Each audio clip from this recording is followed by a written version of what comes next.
Welcome to another episode of the Ideal Investor Show. Today our guest is Joe Casey, who literally just now came out with a new book called Win the Retirement Game. And in the show we're basically finding that we are kind of yin and yang, because I'm trying, as you know, with the Ideal Wealth Grower system to get the investor on the journey towards the time freedom point, which a lot of people then use as a retirement milestone, basically to decide, okay, I really don't need to work full time or even part time anymore.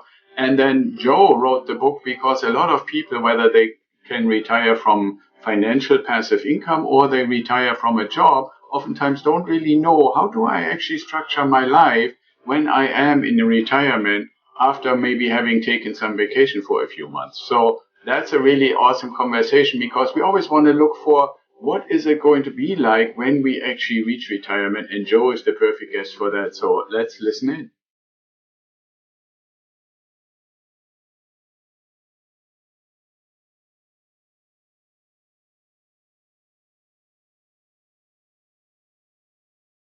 Hello and welcome to another episode of the Ideal Investor Show. And today we do this almost like a book launch party. Not really, I'm just kidding. But welcome, Joe Casey, to the Ideal Investor Show. Thanks for throwing this party. Yeah. And the reason I'm saying this is not really an official book launch party, but Joe's book, this newest book, just came out. And as you can see in the background, he has one of the coolest bookshelves I've ever seen. So that's awesome. Joe, tell us a little bit about who you are and what's this deal about this book that you just launched yesterday. Sure. Thanks a lot, Axel. Appreciate it. So I'm a former HR person. I took early retirement at age 52. I had a 30-year career in HR, 26 years with one company, Merrill Lynch. And in 2009, I left to become a coach, and I became trained as an executive coach. I work with companies on helping their leaders be even better leaders. And then 7 years ago, clients started to ask me, hey, could you help me figure out what to do next after this? Because I don't want to be here doing this same thing when I'm 55 or 60 or 65. I want to look at doing something else. And that got me curious about it. I did some additional training, went back and did a third master's degree in gerontology, study of aging, and the life course at the University of Southern California, because I wanted to really understand how the full picture evolves. And so now I work also with clients individually on designing new lives after they leave the world of full-time work. Awesome. Yeah, thank you. That's a very nice and concise way of describing this. So, I mean, the book is one thing, and I'm sure you have a lot of those nuggets of wisdom in the book that I hope we can maybe touch on during the show today. The part that I find, and I said before we actually hit record, that we probably, you and I, are a little bit yin and yang in our conversation today, because the subtitle of the Ideal Investor Show is Your Path to Early Retirement, which is mainly what we do at Ideal Wealth Grower, is helping you to get on that path and then maybe accelerate on that path to reach the time freedom point sooner rather than later, to then have the freedom to decide what to do with your time. Now, what I saw in preparation is you call two things out that I would like to touch on. But the first question, even though it was the second one on our list that you guys sent me over, is your money better prepared for retirement than you are? And I would like to invite you to describe a little bit what you're finding when you're either coaching or just people contact you and say, hey, you wrote this book, or I know that you're coaching people about this. What kind of scenarios are you running into that people struggle with? Sure. And it's a great question. Appreciate it. I'm running into issues, and what I help people with is balancing their retirement planning. So we both know you have to get the financial part right. And that takes a lot of discipline, takes a lot of effort, and takes a lot of sacrifice. But it's not the only thing. You've also got to figure out how to invest your time. And one of my clients, I learned so much from my clients, and the book is based on my client experiences over the last 7 years. One of my clients said to me recently, I was so focused on hitting my number, getting that goal. And when my financial advisor told me I could finally retire, I felt like the dog who finally caught the car he was chasing. Now what? What do I do now? And so that's the question we work on. It sounds easy to do, but actually when you think about the long retirements that most people will have today, it's a real big opportunity, but it's also something that takes a while to get some clarity around and look at the range of possibilities of how you could invest your time. And because retirement used to be about 8 years, it's now, as you know, multiple decades. Yeah, absolutely. What I'm curious about that, maybe as a starting point, is there is this imagery that is shown, maybe not quite as much in the last 2 years because we were dealing with, the pandemic and all that stuff. But I still vividly remember, and every so often I see it, and maybe it's because I'm not searching right. So the commercials that I'm presented are not in that direction. But fundamentally, I remember vividly these commercials that draw this image of the golden years to be like constantly walking hand in hand down the beach, or having some exciting stuff happening, boating on the water or sailing and stuff. So how much, or can you maybe give our audience a little bit of an idea of how much is this really a fulfilling form of retirement, or what have you learned through your clients and what you're working through with them on how a fulfilled retirement actually looks like? Sure. And like most things in life, reality doesn't exactly match the commercials of the brochures. That's the first thing. Those are great things. Big fan of walking on the beach hand in hand if you can do it. But I'm not so sure that's what people want to occupy their time with for 2 or 3 decades. What I find is actually people are looking more at what are the things that I want to do that I didn't have time to do while I was immersed in my career. What do I want to do next? And what's that mix of things? Not just one thing for most people, it's usually a few. And when I ask people what they miss in retirement, they usually say, well, I miss the people, except my boss. But they say, I really miss that challenge that work gave me. It pushed me a little bit. It pushed me to get better at this or go a little further than I wanted to. And I want to recreate that a little bit in retirement. So the people I work with end up coming up with something that is sometimes new to learn or new to take up, or something that they have worked on or been participating in that they want to get better at, something to work at, something to achieve, even if it's just pure fun. The standard example most people might be thinking is, well, I want to get my golf game better. For me, it was running. I wanted to get my marathon times down, and I was able to do so. And it's some pursuit that you really want to take up. I think there's a lot of value, and my clients have seen this many, many times, my clients, in taking a look at something new, something that you can get engaged in where you're learning and you're getting exposed to something different. Because as you know, if you think back on your career, not much great happens while you're in your comfort zone. It's being able to take that step out of the comfort zone that helps you grow. And for me, as a coach, I often tell people that writing the book was a step out of my comfort zone for me. I'm a coach, not a writer, but it was a great experience to do something new, do something challenging, and learn from it at the same time.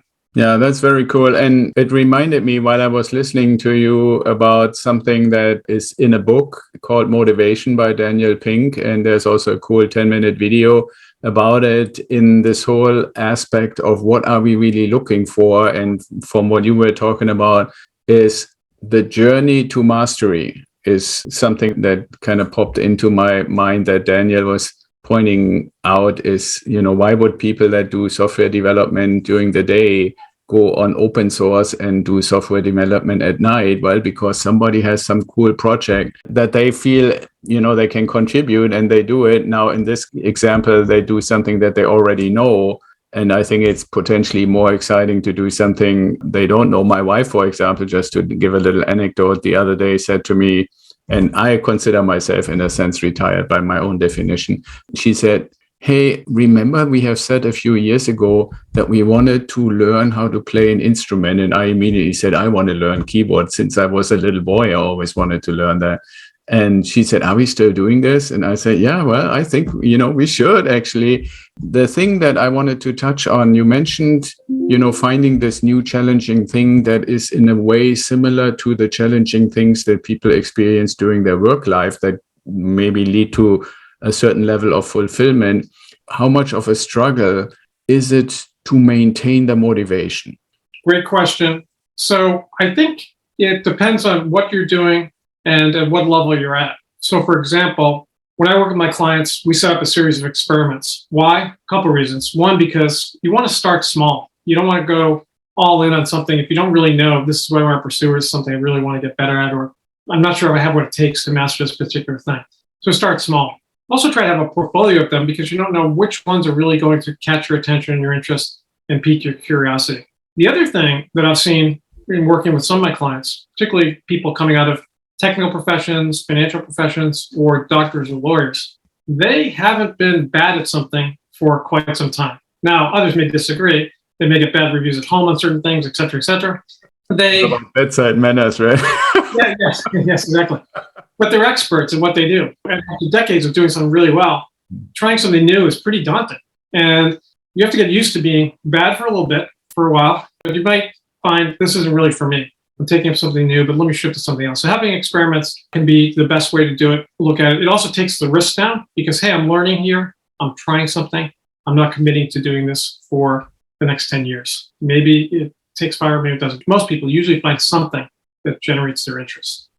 Yeah, very cool. And I think experimenting is both in retirement, like you just described, but I'm finding even in those more official work type environments that I'm still asked to be in every so often, experimentation is actually maybe back or new up and coming thing from a solutioning point of view, right? Because there is technology wise, there are many, many opportunities and options. And rather than in the olden times, so to speak, to date myself a little bit, you were happy if you found one solution that could get you to the finish line. Now, while we're having access to basically the information and the knowledge of the world at any given point in time, as long as you have an internet connection, there appears to me in our minds multiple potential solutions, and experimentation can be a good way to say, well, let's try a few that we feel comfortable to engage in to see which one ultimately is the one either for oneself or for a client environment to be the best one to move forward with. You know, it's in my experience, experimentation is not starting with something and taking it all the way to the finish line. It's more like getting an impression, a feeling, you know, an experience to some extent to say, do I want to continue to pursue this because it looks promising? In that context, one of the things that I hear a lot of times when I talk with our clients about the things, the steps on the one hand to learn, and we just launched a beta version of an online course to give free and affordable access to the content. But also in the mentoring sessions, there is the learning and then making time, for example, to analyze properties, or making time to analyze your personal financials, or making time for talking with your property management company that ultimately is supposed to do most of the work with your investments for you, but you need to initially establish some relationship. And again, like find out who are you clicking better with versus somebody else. It's not necessarily only the one and first one that you get introduced to. But what I want to bring it back to, and really curious on what your experience and message on that is, a lot of times for people who have not gotten to retirement is that they either consciously deny or subconsciously deny themselves things that they think or feel that could be interesting with the argument, I don't have time. And I've sometimes felt like, is that really an argument, a truthful argument, or is it more an excuse? Like I know a bunch of people, sometimes I've said it myself even, that I have a pile of books that I want to read and haven't gotten to because I don't have time. Well, if somebody turned and flipped the switch and said, okay, now you have time, would I be self-motivated enough to really go and read myself through that pile, or anybody else with something similar? So I'm curious, since we have the expert here, what do you say about this point about having enough time to do the thing that we either want to do or deny ourselves doing right now? I really wish I had time to answer that question. All kidding aside. Nice one. I think it comes down to choices, honestly, meaning we all have the same, if we're lucky, we're all gifted the same amount of time each day, each week, each month, each year. And it's really stepping back and being thoughtful about how we're going to allocate, how we're going to invest that time, just as we do with our financial resources. So I think with retirement and before retirement, while you're in those busy years, it's really thinking about how you can do it. When I had procrastinated at one point in my career because I was, quote unquote, too busy. And I had a goal that I wanted to run a marathon. And I remember I was in a meeting, 4:00 in the afternoon, and went to my next meeting at 5:00. And I was looking, I said, this meeting is a complete waste of time. I would like to get out there and get ready to start running, but I can't because I'm in these meetings. And then I realized, and just flipped the script on myself. I said, well, why don't I just start setting up a running meeting with myself? So I started putting my runs on the calendar so it was blocked. Very simple thing. People do this with a lot of things. And people were blocking my calendar for things. But once I did that, I was able to do it and I scheduled around it. Same thing. What are the choices you're making with time? What are those building blocks you want to put in first? Stephen Covey had the big rocks concept, which is useful. Put your big rocks in first, your big priorities in first in your calendar, and then you can do lots of other things around them. They fit in, as opposed to the opposite. where the little things end up taking up your time. So thinking about now your choices of how you invest your time without trying to do a big overhaul, making some adjustments. I've had executive coaching clients of mine do an analysis of their time and look at what's the 5 to 10% of time that I could shift. What if I delegated something different, stop going to this meeting, or cut these meetings that are under my control in half? You can do a lot if you free up 5 to 10% of your time that's not against the priorities. You can do it for personal things, getting ready for retirement, trying a new thing, etc. Look at how you're spending time. One of the most stunning things I've read over in recent years in preparation of the book is how much time people spend watching TV on screens once they retire. And that's a caution because no one is investing the kind of money and sacrifices to save for an early retirement to spend it watching CNBC or total Netflix and chill mode. You want to do much more than that. So think about how you invest your time, place your bets on something that's more important to you. Yeah, absolutely. And I totally, like I said, we are very aligned on that. I actually have a little tool that I created because I couldn't find one online, which is basically taking 2 pages of calendar, converted into an Excel spreadsheet, and then breaking it down in 15-minute increments. And what I'm asking some of our coaching clients, especially when they basically indicate that they feel they're completely tapped out, actually overtasked oftentimes, to kind of almost force them to say, okay, please take this for 2 weeks and don't procrastinate. Start tomorrow and in 15-minute increments, right into the empty cells, what exactly you're doing, including sleeping, brushing your teeth, eating, all that kind of stuff. And then we analyze it together. And I can absolutely second what you said. When we look at the blocks of time, because when I get it back, that's why I put it in a spreadsheet, because then it's easy to color code the cells, right? And you say, okay, screen time, bedtime, sleeping time, hangout time, whatever they call it. And people have different words. And then look at the ones that are not really related to the things that they say take away all their time. And it's oftentimes way more than 5%, even oftentimes way more than 10%. And even if you take the sleeping out. So I'm totally on board with you on that one. And I think it's very, very important. Now, on the other hand, and I'm asking this really purely out of curiosity, if somebody says, okay, I'm officially retired, I don't have to go to this job anymore. And that was physically, let's say 8 to 10 hours a day. But I think most of us would admit mentally it's probably more like 12 hours or even more than that per day, because you not just walk through the door and get in your car and you turn your brain off for things that have to do with work.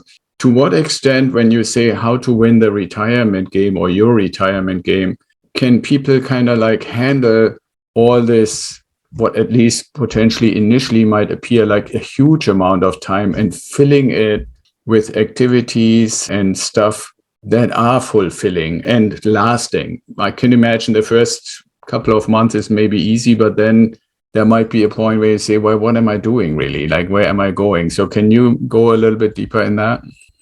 Sure, absolutely. And it really is that time freedom point.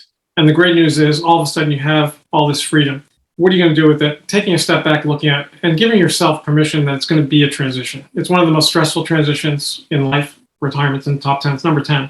But you got to go into it knowing this is going to take a while, and not to try to map it out exactly right off the get-go. One of my recent podcast guests, a woman by the name of Ann Montgomery, who's a retired sportscaster, teacher, and a number of other things, had a great point. She said, no one teaches you this. You have to learn to be retired on the non-financial side. And so I think it's about knowing a couple of the traps you can avoid. One of them is all or nothing thinking, meaning it doesn't have to be all relaxation, all fun, all travel, or even all work. You can do a mix, so looking at it that way. The other is not to confuse vacation and retirement, because I don't know if you've had the experience where you've been on vacation for a week or luckily 2. You reach that point where you said, I feel like I'd like to get back now. So that same type of thing happens there too. So take your time off, recharge, but then start getting engaged in the different things you want and make adjustments. There's a practice I learned. You mentioned my bookshelf. Came from a podcast guest I had, David Allen, who wrote the book Getting Things Done. He had it in his apartment in Amsterdam. I said, what is that? I got to get one. But he has a practice that I've used for 15 years called the weekly review, which is a meeting with yourself. I do it on Sundays now. I used to do it on Friday afternoons when I was in corporate life. And you just take 30 to 60 minutes and look at the week back and the week ahead. And then you can look longer term if you want. But look at those questions about what am I doing? What adjustments do I make? And start small. What's one thing more that I want to do next week? What's one thing I want to dial back a bit? maybe I went a little too far on this week. What do I want to scale back a bit? And just keep making those adjustments. But having that weekly check really goes a long way, whether you're working or in retirement. Awesome. Yeah, I think that's great advice. And it would be great advice during your work life as well. As you said, maybe on Fridays when work ends, for most people. And as you said, maybe at any time, basically at a fixed recurring date when you're in retirement. One other thing that I wanted to touch on is, again, going back to kind of like the messaging that a lot of people get.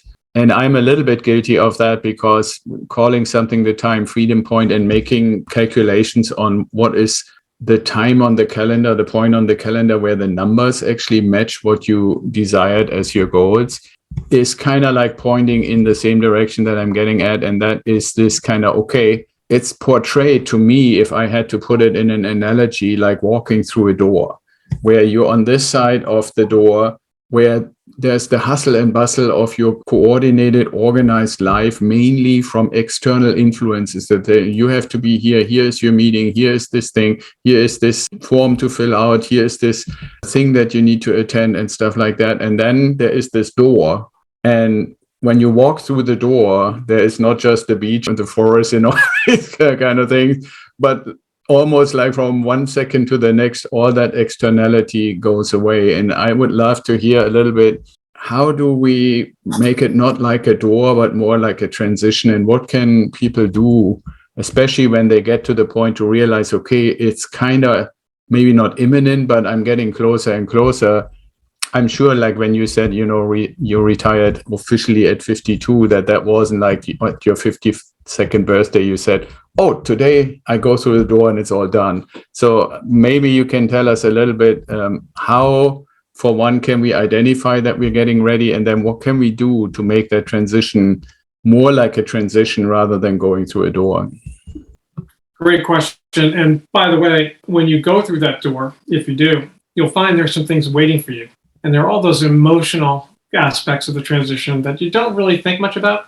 Like, who am I now? You'll run into someone at a cocktail party or barbecue. I'm more of a barbecue guy than a cocktail party guy.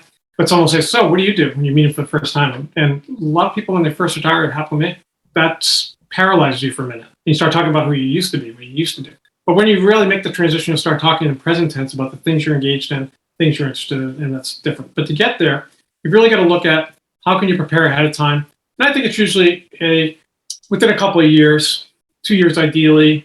I work with some people who have 6 months before retirement, and you can make progress there, but they have that sensation when you look in your car mirror and it says objects may be closer than they appear. And if you can see it, you can feel it. Yeah. But I think the way you make it gradual is just start to be envisioning what will life be like, taking opportunities sometime to test drive some things, meaning if you're thinking about moving, don't just vacation there, but spend a week where you're not in vacation mode. See what it's really like, maybe off season, et cetera, et cetera. Right. Or take a week. Now, we've all had a lot of experience with what used to be called a staycation during the pandemic, but take a week and just say, hey, let me do some things as if I was retired. That can be very helpful. The other thing is start to think about what are your social connections and how will that change when you're no longer in the work loop? Because when people do go through that door, all of a sudden people they were close to who were, returning their calls and messages right away, you're suddenly out of the loop. And so thinking about who's that new tribe that you want to start to build, and it's often built through some of those interests and activities with people that have like-minded interests, or it could be doing things for others, getting involved in some volunteer activity, or third, learning. What's one, not a big thing, what's one thing that you're interested in, curious about, you always want to learn? It could be an academic subject, it could be a financial topic, it could be a skill, it could be some hobby. I've had some clients take art classes, go back to art school. Had one go to cooking school, serious cooking school. Not because he wanted to become a chef. He just wanted to really cook better for people at home and his friends and family. And he got a kick out of that.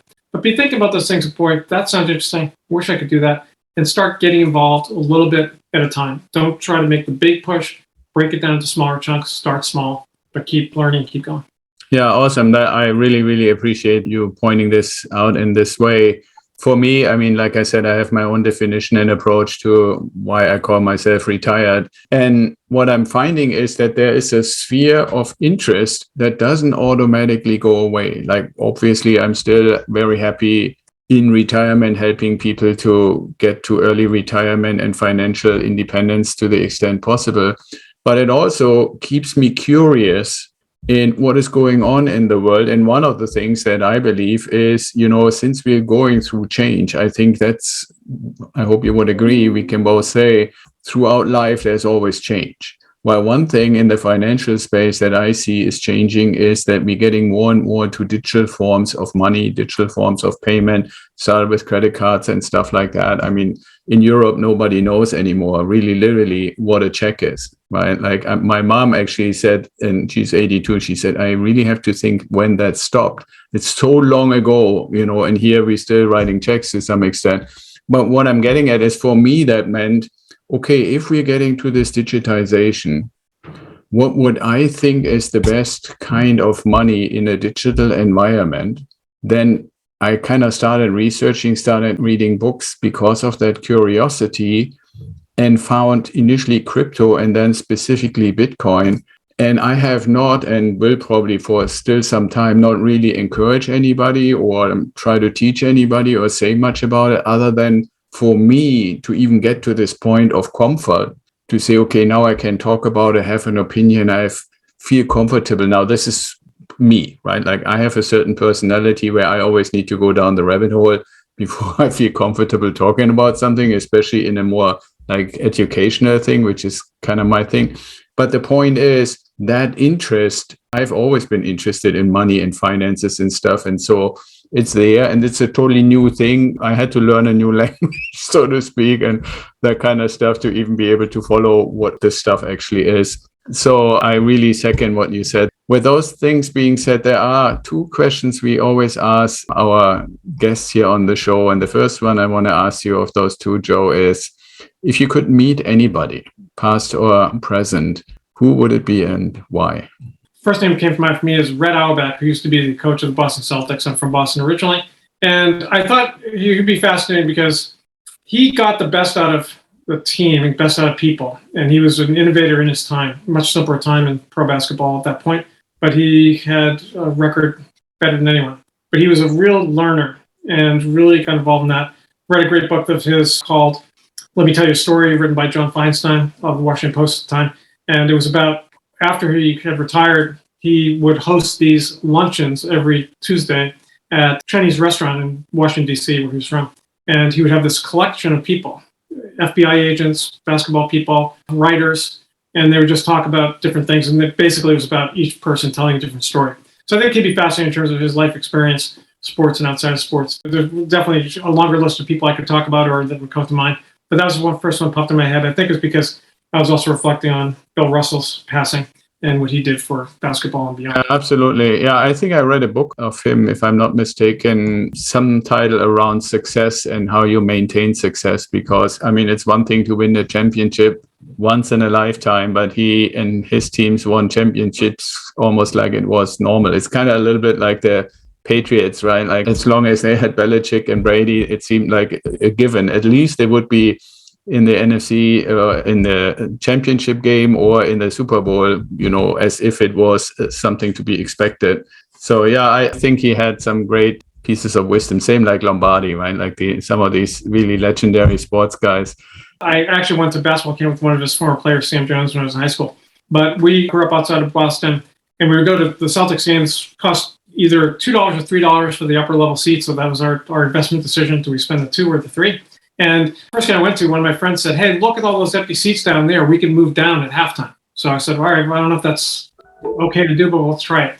We did. And we sat in these great seats that we'd seen from up above. And all of a sudden the usher came and tapped us on the shoulder and said, can I see your tickets? My friend said, my dad has them. And he said, well, unless your dad's Red Auerbach, you got a big problem. And now at the top of the stairs was Red Auerbach, and he was getting a great kick out of this. And really, I had a short conversation with him. Very nice about it. So since then, I always want to have a longer conversation with him after stealing his seats momentarily.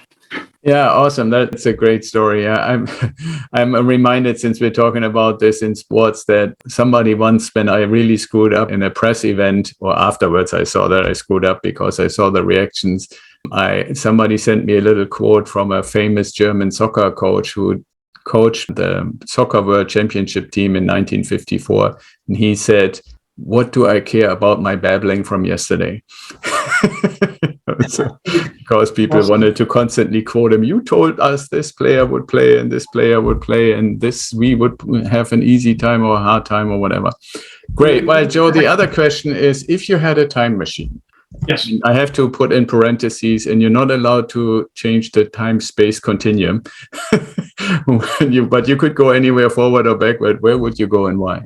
So if I were to go back in time, I would go probably back to the revolutionary time when America was being formed, because I think there's so many different things, and I would love to be flying on the wall in some of the debates and forming this new country. So that time has always made me curious. I think that's why I thought of Red Auerbach, by the way. I connected the dots because you were talking about curiosity, and that's what I found with him, with the stories that he told and things like that. I was always curious about the best way to do things. So I think that would be a fun time to visit. I would want to get back here, though. I wouldn't want to live there. Yeah, absolutely. You don't have to stay. You just go visit, observe a little bit and stuff. Like lately I've been thinking, because of all this divide that we're experiencing in the country, I would love to go back to these points when the kind of constitution was created and just find out if somebody like me came in and said, hey guys, imagine a time when all the states are not as big and equally populated as they are right now when you're writing this thing,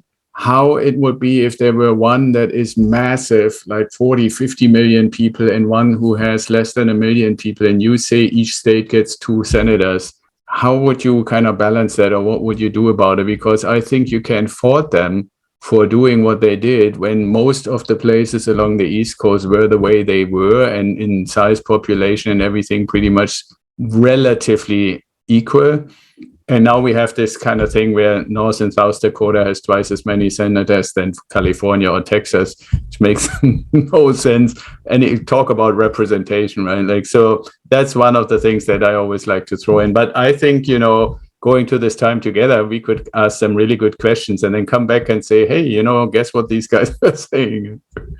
We could show Ben Franklin Twitter and see what he thought live tweet the deliberations. Yeah, and some cash and say, hey, look.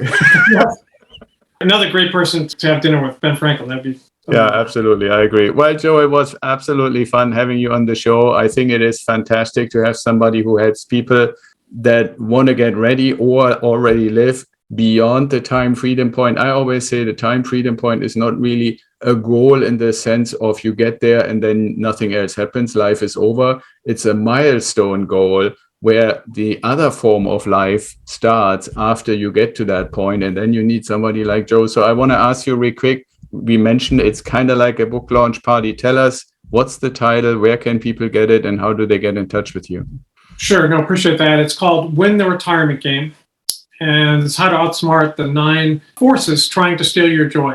It takes the story of one composite client who goes through all 9 challenges. None of my clients take on all 9, but he's a brave soul, and he works with a coach like me. And you can get it at Amazon or any of the places where you get your books, including independent booksellers from Barnes & Noble, etc., everyone. And my website is retirementwisdom.com. You find our podcast there, blog posts, 2 retirement calculators, a bunch of other tools that you can follow there. And I really appreciate, Axel, the ability to come on your show. It's a great conversation, and continue to work on the time machine and see if we can connect back in Philadelphia. Yeah, absolutely. Yeah, that's a good one. Since you have the time, you're retired already. So, no, awesome. I thank you for being on the show, sharing your wisdom and sharing a little bit about the book with us. And I hope we can do it again. Great. Thank you so much. Thanks for listening, and I hope you enjoyed today's episode of the Ideal Investor Show. More info and the links we mentioned during the show are in the show notes, or you can go to our website at idealwealthgrower.com and sign up for the Apple Podcast link. And if you like to talk to me, sign up for a strategy call. Hopefully you want to share what you learned with your network and bring more people in. We are really eager to hear your comments. And until next time, be well, stay safe, and ciao.